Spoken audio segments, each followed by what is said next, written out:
Hey, it's Mike Monday here, and today I'm going to share with you the best way to get unstuck in the studio.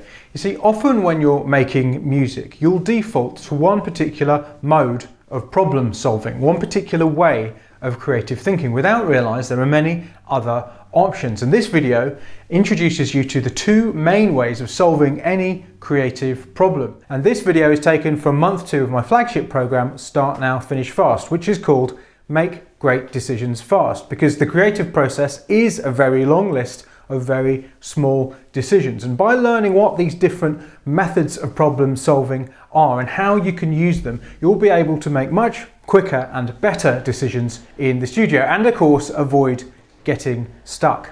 When you make the decisions and solve the problems that you have to in order to create your stuff, you use one of two distinct methods of thinking. And all human beings with a functioning brain have the capacity to use both methods, and they do it multiple times every day, and that includes you. These two methods are analysis on the one hand and insight on the other. And in this video I want to show you that we need both in order to be at our creative best, even though many people will tend to characterize themselves as having their creative process being more dependent on one or another. So the first thing we're going to do is I'm going to get you to experience the two different methods for yourself right now. So we're going to play a little puzzle game. I'm going to show you a series of 3 words, and I want you to find another 4th word which links the 3. So for instance, if I showed you the words cream, skate and water, the word that links them would be ice. Okay, so you're going to get 15 seconds to solve each of these little puzzles, and there's 12 of them, so this will only take 3 minutes. Now you probably won't solve them all, and they do get harder as it goes through, but when you do solve one, pause the video and note down how you came to that answer, what your thinking process was. Either you will have gone through a list of possible words, checking each one to see if it's right. If you did this, note down that you used analysis. Or the other thing that might have happened is that the answer will just have come to you in a flash, almost like a revelation, a sort of aha, oh I know, that's it. When this happens, note it down as insight. Okay, here goes.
So how did you find that?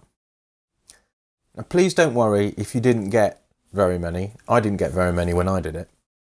What's much more important than the number you got or how good you were at them was that you noticed how you came to the answers that you did get. The ones that you got in a flash that you just knew were right, like kind of like an aha moment, that was insight. The ones that you had to check, you had to go through each one and actually check each word and check that it was right, that was analysis.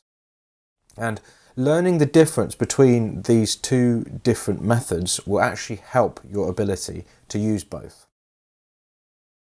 So these word problems, these word puzzles that I've just given you are the exact same word puzzles that the World Authority on Insight, he's a guy called Mark Beeman who's a neuroscientist, and he used these word problems, he calls them compound remote association problems, which quite hilariously are CRAP for short, are great because people can come to the solution to these problems through both analysis and insight. And what he's done is he's scanned people's brains with fMRI and EEG while they were doing these problems and found out a lot about both analysis and insight. So now you know how different analysis and insight feels to you personally, and you probably have an idea of how you prefer to think. And it's not necessarily that you're either one or another. It's going to be much more like a sliding scale. So on the one hand, you've got complete analysis, completely analytical. And on the other side, you've got complete using insight. And you're probably somewhere on that sliding scale. But the thing is, both are important to the creative process. You'll often use insight to get a great idea in the first place, and then analysis to actually do the hard work to execute that idea. Also, the act of doing the execution means that you end up being very focused on what you're doing. And once again, this means that you can use insight to get unstuck, because when you focus on something, you can tend to get a little bit stuck in a problem. And the really great news is that you can learn to do both analysis and insight better. You might feel you're more dependent on analysis and you want to work on your insight, or vice versa. But the great news is that you can learn to do both better, and you can optimize the way you work to make both analysis and insight easier, which is exactly what I'm going to do for the rest of this month's videos. So the first step is to look closer at the differences between the two, because understanding how they differ will help you to use them. First up, where does each come from in your brain? Well, according to Mark Beeman's research, analysis comes from your prefrontal cortex, that bit just behind your forehead. And moments of insight come from a completely different part of your brain, come from your right hemisphere. So in a sense, it could be said that analysis comes from your mahout, which you'll know about if you've watched my How to Focus foundation course, which you should have done by now.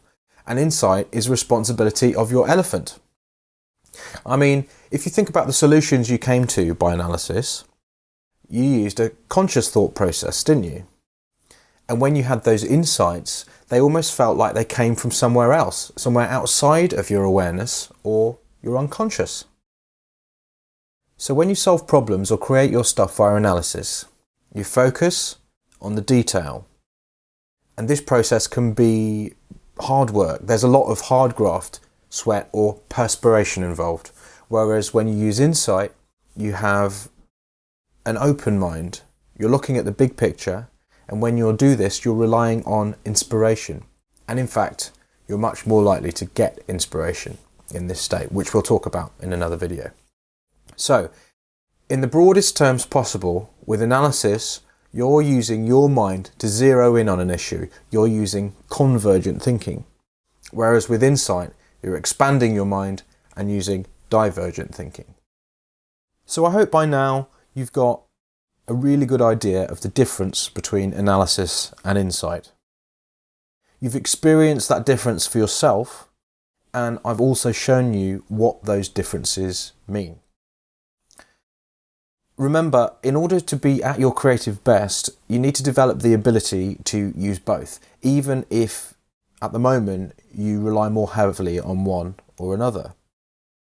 In fact, if I go back to the model I showed you in the last video, this is another reason I believe that an outcome focus is much more effective than a problem focus. Because a problem focus is simply using convergent thinking or analysis in order to focus on the problem. Whereas the outcome focus uses divergent thinking first. When you come up with options, you're expanding your mind. And then it also uses convergent thinking or analysis in order to focus on your chosen solution. So this outcome focus forces you to use both analysis and insight, which means you practice using both.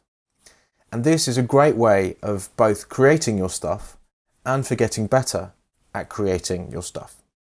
Now there's a lot of different ways you can develop your ability to use both analysis and insight, which I cover in the full Start Now Finish Fast program, but I've pulled out a free little tool for you today, which you can get by clicking the link somewhere on this page.